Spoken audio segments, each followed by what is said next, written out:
Hello students, चलिए start करते हैं एक्सरसाइज 15.3 का क्वेश्चन नंबर 3 देखते हैं क्या है। An analysis of monthly wages paid to workers in two firms A and B. कोई दो कंपनियां हैं, एक ए कंपनी है, एक बी कंपनी है। वो अपने वर्कर्स को क्या करती है, मंथली वेजेस उनकी सैलरी डिफाइन कर रखी है यहाँ पे। Belonging to the same industry gives the following results. इनके रिजल्ट्स यहाँ पे दे रखे हैं। फर्म ए फर्म बी है, दो कंपनी हो गई। नंबर ऑफ वेजेज अर्नर्स, यहाँ पे 586 वर्कर्स काम करते हैं, यहाँ पे 648 वर्कर्स काम करते हैं। Mean of monthly wages, firm A के जो वर्कर्स हैं उनकी मंथली वेज की मीन जो है वो क्या है 5253, और बी की भी जो मीन है वो क्या है 5253। मतलब पर पर्सन ये इतने रुपए पे करते हैं एक वर्कर को। फर्म ए भी यही पैसे पे करता है, फर्म बी भी यही पैसे पे करता है। ठीक है। दूसरा क्या दे रखा है, variance of the distribution of wages. दोनों के वेरिएंस दे रखा है। यहां पे फर्म ए का वेरिएंस जो है 100 है, फर्म बी का वेरिएंस 121 है। तो इनके बेसिस पे हमें 2 क्वेश्चंस के आंसर देने हैं। कौन कौन से हैं? विच फर्म ए और बी पे larger amount as monthly wages. तो ए और बी कंपनी में से, फर्म में से कौन सी ज्यादा जो है मंथली वेज पे करती है, ज्यादा पैसे कौन देता है। ठीक है। अब ज्यादा पैसे कौन देगा, देखो भाई, पर पर्सन जो वेज है दोनों की सेम है, तो जिसके कंपनी के अंदर ज्यादा पर्सन होंगे, ज्यादा वर्कर होंगे, वही तो ज्यादा पैसे देगा। तो यहां पे क्लियरली दिख रहा है मुझे फर्म बी के अंदर ज्यादा वर्कर हैं, तो ये जो है फर्म बी क्या करेगी, ज्यादा पे करेगी। एक तो चीज ये निकाल लेंगे, अभी करेंगे इसको सोल्व आउट। दूसरा क्या है, विच फर्म ए और बी शो ग्रेटर वेरिएबिलिटी इन इंडिविजुअल वेजेस। अब यहां पे क्या कर रहा है, हमारा ग्रेटर वेरिएबिलिटी बतानी है आपको। वेरिएबल डेटा किसका है, वो किससे निकलेगा, हमारा वेरिएंस से निकलेगा।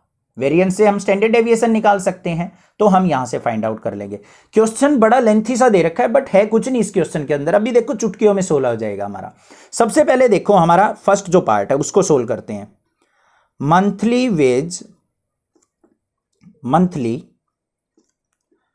वेजेस ऑफ फर्म ए, जो मीन है वो कितना दे रखा है, ए जो है मंथली वेज कितना प्रोवाइड करती है एक वर्कर को 5253 रुपीज, इतना पे करती है। नंबर ऑफ वर्कर्स कितने हैं, नंबर ऑफ वर्कर्स या अर्नर्स लिख सकते हैं, वो कितने हमारे 586। तो टोटल वेज कितना हो गया हमारा, टोटल कितने रुपए पे कर रहा है वो, इन दोनों की मल्टीप्लाई 5253 मल्टीप्लाई 586। मल्टीप्लाई करके दिखाने की जरूरत नहीं है, यहीं छोड़ दो। ठीक है, कहीं कैलकुलेशन में आप घुस जाओ। सेकंड जो है क्या दे रखा है, monthly wage of firm B. जो सेकंड कंपनी है वो मंथली कितने रुपए एवरेज पे करती है 5253, इतने ही रुपए पे करती है। अब इसके अंदर क्या है, नंबर ऑफ वर्कर्स वो कितने हमारे 648। तो टोटल वेज कितना हो गया यहां पे, टोटल वेजेस क्या हो जाएगा 5253 मल्टीप्लाई बाय 648। ठीक है, तो यहां पे क्या हो जाएगा, क्लियरली हमें विजिबल है। सो लिखेंगे क्या पे, number of workers in firm be greater than क्या है, फर्म ए से। तो यहां पे क्या हो जाएगा, हमें क्या बताना है, लार्जर अमाउंट कौन पे कर रहा है। So larger amount is payable bye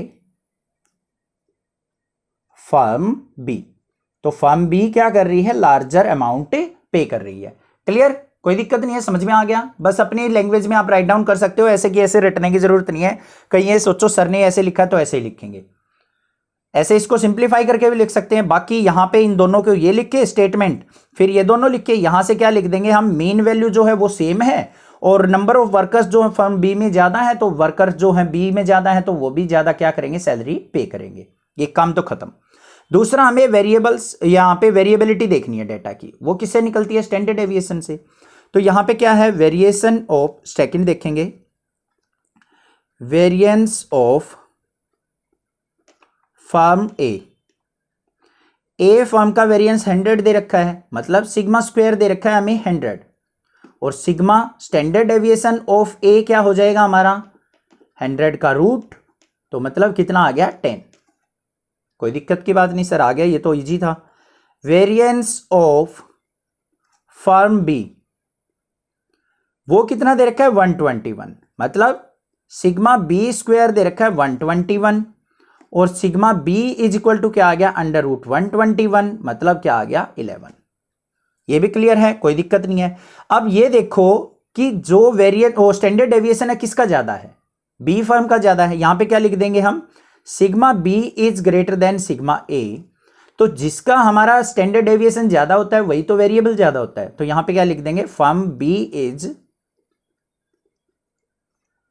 having greater variability, having greater variability। तो फर्म बी की वेरिएबिलिटी क्या होगी हमारी ग्रेटर होगी। समझ में आ गया। क्वेश्चन नंबर 3 था, कोई कुछ ज्यादा नहीं था, बस यहां पे क्वेश्चन बड़ा सा दे रखा है डराने के लिए, कुछ भी नहीं है क्वेश्चन के अंदर, बस सिंपल सा क्वेश्चन है।